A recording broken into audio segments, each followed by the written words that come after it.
My name is Henry. I'm a 45-year-old house husband. My wife Patricia and I have two high school daughters. We had a peaceful marriage with no drama, but that doesn't mean I don't have my complaints. There are many things about the children, but the biggest frustration is my wife. She's a nervous wreck, for better or worse. She thinks that all the housework and childcare should be done by her husband, and she never tries to do any of it. In all the years we have been married, she has never taken out the garbage. She does not cook for himself, not even instant food. Even when I'm sick, she doesn't do it. Don't slack off. You need to take care of this house. My wife is the kind of woman who would yell at me like that. I never heard a word of concern or care from her. If she had at least brought home enough money, I would have been less dissatisfied, but my wife's income was low. I know it's because of the recession, but it's hard to live like this. Both of our daughters in high school want to go to college. I knew we would still have to spend a lot of money. I used to have a part-time job, but it was getting hard to make ends meet, so I became a full-time employee. That made things a little better financially. But working a full-time job cut into my time for housework. I had to work overtime and sometimes came home late. My daughters are independent, so they willingly do what they can do on their own. The problem is my wife. She hates it more than anything when someone messes up her schedule. Hey, it's almost 7 p.m. Why isn't dinner ready yet? Whenever I work late, she calls me on my phone. When I rush home, she's super grumpy and ignores me. Are you a child? Just order some takeout or something. If I try to tell her something like that. What? I'm so tired from work. Why do I have to do that? She gets so angry. Sometimes I talk back to her. I'm working too, and I'm tired too, you know. I was fed up with my wife. One morning, I talked to my wife about something. I'm going to the hospital with my dad on Monday. My dad has aged a lot since my mom died 2 years ago. My parents' house is too far away, and I can't go there often, so I was worried about him. Then my wife made me an unexpected proposal. My parents are dead, and your father is now my only living relative. Would you like him to move in with us? Because of this statement, my father is now living with us. My father has become completely weak in the legs and feet and has regular checkups at the hospital. Every time I take him to the hospital, my wife asks about his condition. Is he going to be alright? How is he? He's fine. He says he has to stay strong until he sees his great-grandchildren. My father and my wife seem to have no problems living together. It's comforting to know that you're concerned about him. Huh? What are you talking about? My wife immediately denied it. I was puzzled to understand what she meant. I'm not worried about your father. Attending the hospital takes a certain amount of time and effort. I'm just making sure you have time to do your chores. Can you prepare dinner? Clean the house? I'm asking you if you're doing everything properly, you know? My wife was that kind of person. I'm so dumbfounded that I'm speechless. I sighed and hurried through the housework as usual. My wife's selfishness is an everyday occurrence. She has always lived as she pleased. She would complain about me working late, but she never leaves a single message when she is working late. When I sent her a message asking her why she's not home, she's like, I'm working overtime. Moreover, she never tells me in advance what she's going to do on her day off. She's always making plans on the spur of the moment. We're going out today as a family. It's not uncommon for her to suddenly say stuff like that. If I tell her I have something to do, she asks me to cancel it as if it's that simple. It's just absurd. Especially in the last few years, she seems to be working overtime more and more, and often misses dinner with us, and yet she never contacts me, nor does she respond when I ask. So I have no choice but to prepare dinner for her every time. Only when I think she's working overtime and don't prepare dinner, she comes home on time and complains. She was a real pain in the ass. To be honest, I don't want to spend my old age alone with her. I found myself thinking about it. Then, on another Monday, I drove to the hospital with my father. We were supposed to go home after having the usual tests and hearing the results of the diagnosis as usual, but then something unexpected happened. What? The doctor in front of me looked worried. My father next to me is silently staring at the doctor. Is it cancer? Yes. The results from the endoscopy show signs of cancer.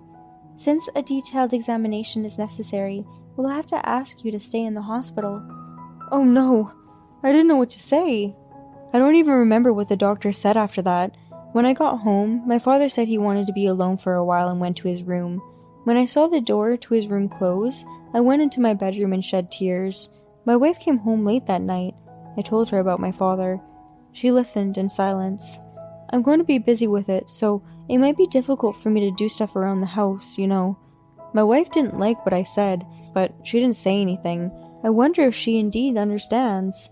That's what I thought at the time, but I soon learned that I was naive in that perception.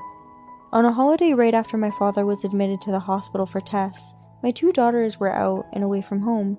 As I was walking down the hallway with the vacuum cleaner, I heard a noise coming from my father's room. Could it be a thief? I thought so, and grabbed the hard pipe of the vacuum cleaner as a weapon. I fearfully looked into my father's room. I fell to the ground when I saw who it was. It was my wife. "What are you doing?" I asked my wife in a loud voice. What am I doing? I'm throwing things away. What? You don't need your father's stuff anymore. How could you? My wife is taking it upon herself to throw away my father's personal belongings. Clothes packed in big bags, his favorite books tied up with string, even his photo albums are in the trash. What the hell? Stop it! Just stop it! I tried to stop her in a panic. But your father has cancer, right?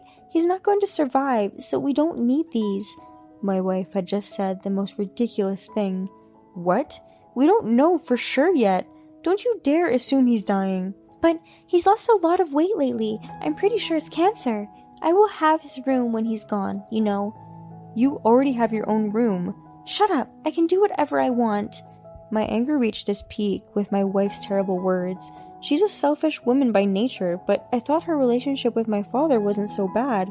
I was even grateful to her for allowing me to live with my father, but this was just too wrong. Too much to take in. I was against moving in with him in the first place. You've been neglecting the housework. But you're the one who suggested having him move in with us. Well, I'm not getting anything in return for it. What did you say? Your dad's a cheapskate. I thought he'd give me an allowance or something. What? Did you expect such a thing? I was speechless for a moment. I've put up with my wife's arrogance my whole life, but this statement was so cruel. I screamed, feeling my eyes turn red with anger. I'm going to divorce you. Get out of my house right now. My wife, overcome by my fury, ran out of the house silently. After a few days, I calmed down. However, I can't stand to be married to such a horrible person any longer. At any rate, I wanted to prepare the documents for divorce. I'm not sure what the necessary procedures are. I went to a cafe alone for the first time in a while to think about the future. On my way home, I witnessed an unexpected scene. Half a month after I kicked her out, I got a call from my wife. She wanted to talk, so I let her in the house. She seemed to be in a good mood and looked the same as before. So, what is it you want to talk about?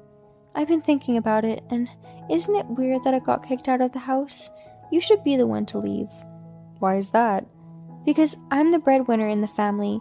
I'm the one who's been making your living, so why should I leave? What is this person talking about? Has this person already forgotten? This house is in my father's name.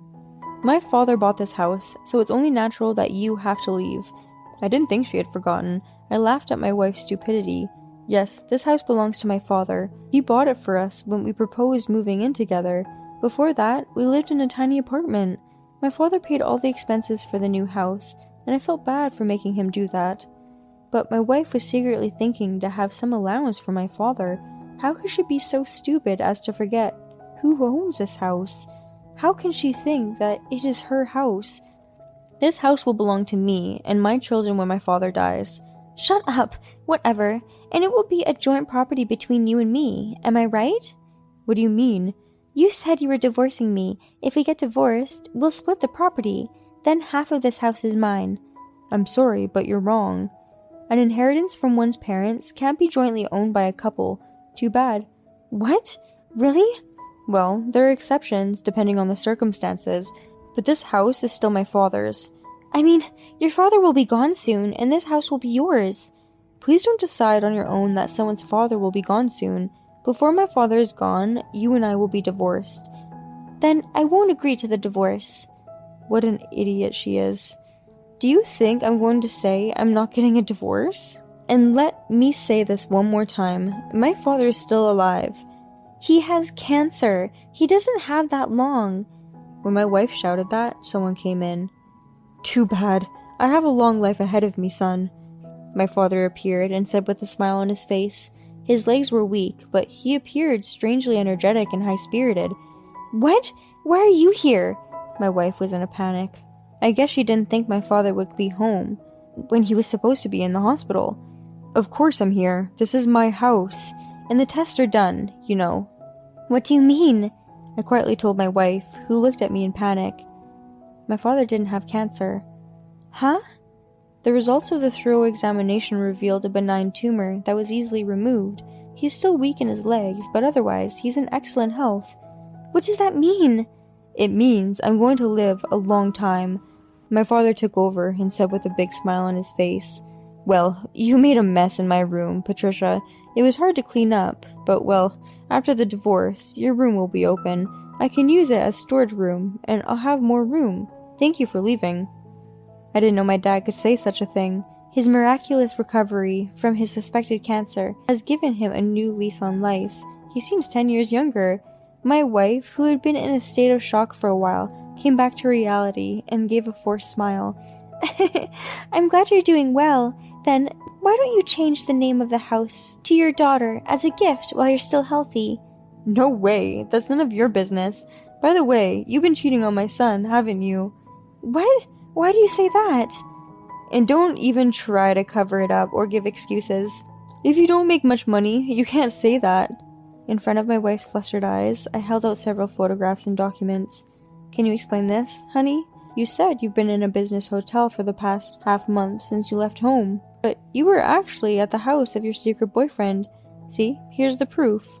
I tracked them down using the private detective. Pictures showed my wife and the man she was having an affair with making out. Yes, I had gone to a cafe that day and happened to see my wife. She was with another man, holding hands and making out in public. "I thought it was strange that your salary didn't change even though you were working overtime. You've been visiting your lover for a long time." "No, overtime was real." "You don't have to lie. I even checked with the company. They told me there has been no overtime for the past year." "Oh no." "You've been working a lot of overtime. That means the affair started at least a year ago, right?" "That's..." "So you and I are getting a divorce. I'm going to charge you alimony and child support. Be ready." "No, please, don't do this." "Now, get the hell out." My wife ran out of the house, hunched over at the sight of my furiousness. I don't need to tell you what happened to her after that. I charged her and the man she cheated on me with alimony, plus child support from my wife. I need to make sure she pays for the children's future. She moved in with the man she was having an affair with. They were left penniless after paying the money. They moved into a small, old apartment and are forced to live in poverty. Their relationship seemed fine at first, but their relationship didn't last more than a month. How do I know? Because my ex-wife called me. "Listen, he doesn't do any chores at all. He gets up at random times in the morning at night, goes to bed, and he never takes care of me. We always have to eat delivery or TV dinners. He doesn't clean the house, so there's dust everywhere.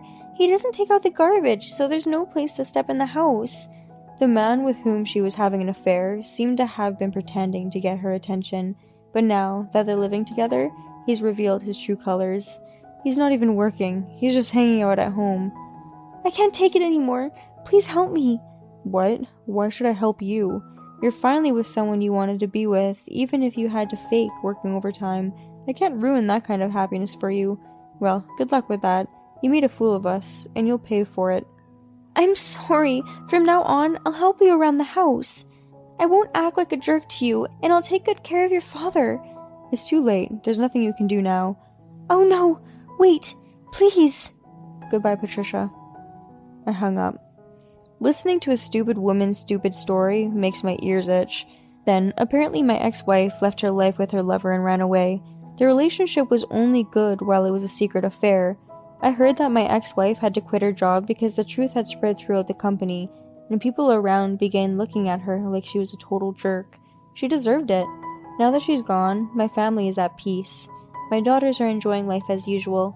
Their mother was hardly ever home, and even when she was there, she was so selfish that they have no feelings for her at all. They even laugh and say they're glad she's gone. Well, they're adolescents, so the idea of their mother cheating was nothing but disgusting to them.